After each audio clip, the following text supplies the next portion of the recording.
সাত সকালে এক ফেরিওয়ালার দেহ উদ্ধার ঘিরে চাঞ্চল্য ছড়িয়েছে মালদার হরিশ্চন্দ্রপুর থানা সায়রা বিলাইমারি মাঠে। খুন নাকি এই মৃত্যুর পেছনে অন্য কোনো রহস্য রয়েছে তা খতিয়ে দেখছে হরিশ্চন্দ্রপুর থানার পুলিশ সূত্রে জানা গিয়েছে মৃত ব্যক্তির নাম নিমাই সাহা। তার বাড়ি মালদার 16 মাইল থানার বৈষ্ণবনগর এলাকায়। দেহটি উদ্ধার করে ময়নাতদন্তের জন্য মালদা মেডিকেল কলেজ হাসপাতালে পাঠিয়েছে পুলিশ। স্থানীয় সূত্রে জানা গিয়েছে 50 বছরের ওই ব্যক্তি দীর্ঘ 20 বছর ধরে তুলসীহাটা জোত বহরমপুর এলাকায় বাড়ি করে একাই থাকছিলেন। বিড়ির ব্যবসা ও বাচ্চাদের কুরকুরে ও চিপসের প্যাকেট বাংলা ও বিহারে মুদিখানার দোকানে সাইকেলে করে ফেরি করে বিক্রি করতেন। বিকেলে বার হতেন আর রাতে বাড়ি ফিরতেন। তার বাড়িতে প্রতিদিন মানুষের আনাগোনা ছিল। ছোট একটি জরাজীর্ণ টিনের ছাউনি দেওয়া ঘরে একাই থাকতেন। তবে এলাকার মানুষের সঙ্গে বেশি কথা বলতেন না। আজ সকালে স্থানীয় বাসিন্দারা মর্নিং ওয়াক করতে গিয়ে দেখে রাস্তার ধারে জমিতে একজন মৃত অবস্থায় পড়ে রয়েছে। এরপর হরিশ্চন্দ্রপুর থানার পুলিশকে খবর দেওয়া হয়। পুলিশ গিয়ে মৃতদেহ উদ্ধার করে। নির্জন জায়গা হওয়াতে কেউ কি মেরে ফেলে দিয়ে গেছে নাকি এর মৃত্যুর পেছনে অন্য কোনো কারণ রয়েছে খতিয়ে দেখছে হরিশ্চন্দ্রপুর থানা পুলিশ।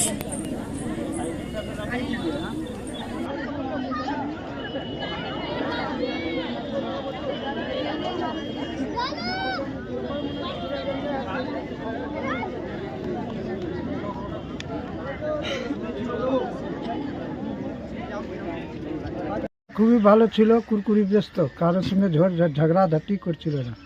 লোকটা কি ব্যবসা করতো? ওই কুরকুরি ব্যবস্থা করছিল, কি কি শুনেছেন?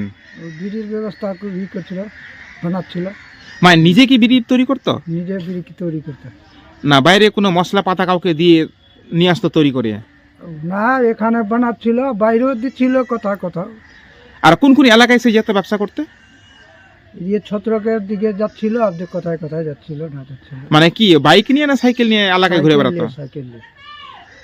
ওর বাড়ি থেকে কোনোদিন কি ঝড় ঝামেলা শুনেছেন? কেউ বাইরে থেকে এসে হুমকি দিয়ে গেছে বা না না, এরকম কোনোদিন শুনেননি? না শুনিনি। এই হরিশ্চন্দ্রপুরের তুলসীরাতে কতদিন ধরে আছে এখানে? ওকে দেখে আসছে কত বছর ধরে এখানে? 20 বছর হয়ে যাবে। মানে এখানকার বাসিন্দা হয়ে গেছিল? হ্যাঁ, এখানকার বাসিন্দা। ও কি ভাড়া বাড়িতে থাকতো না নিজস্ব জায়গা কিনে? ভাড়া বাড়িতে থাকছিল ওদিকে ফুলনদেবী টোলাতে। তারপরে কথাই থাকছে? তারপরে এখানে জায়গা নিল, জায়গা নেওয়ার পরে ঘর টর বানায় এখানে থাকছে 10 বছর। ওর কি কাঁচা না পাকা বাড়িতে আছে? ওর কাঁচা বাড়িতে। ওকে একাই থাকতো না পরিবার থাকতো? একাই। ওর পরিবারকে কোনো দেখেননি? তার পরিবারের লোকরা কাউকে দেখেনি, একাই আসছে, একাই যাচ্ছে, কোথায় যাচ্ছে না যাচ্ছে। তার বয়স কতখানি হতে পারে? এই হবে 50-এর উপরে হবে। এখন শুনছি যে মরে গেছে ছত্রকের ওইদিকে। লোকটাকে দেখলেন ওখানে গিয়ে? না, দেখিনি। আপনার নাম? মন্টু দাস। আপনার বাড়ি? জজবরমপুর।